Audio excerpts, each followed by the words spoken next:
செய்தி சுருக்கம். உள்நாட்டுச் செய்திகள்.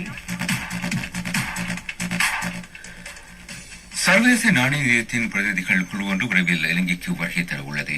நிதியத்தினால் இலங்கைக்கு வழங்கப்படும் விரிவாக்கப்பட்ட நிதி வசதி தொடர்பான 5வது மீளாய்வு குறித்து கலந்துரையாடுவதே இந்த விஜயத்தின் நோக்கமாகும். வெளிநாட்டுச் செய்திகள். வெனிசுலா ஜனாதிபதி மற்றும் அவர் தம் பாரியார் கைது செய்யப்பட்டதை அடுத்து வெனிசுலாவின் நிலைமை தீவிரம் அடைந்துள்ளது. அந்த நாட்டில் சீரான நிலைமை ஏற்படும் வரை அமெரிக்கா அந்த நாட்டின் நிர்வாகத்தை முன்னெடுக்கும் என்று அமெரிக்க ஜனாதிபதி டொனால்டு டிரம்ப் தெரிவித்துள்ளார்.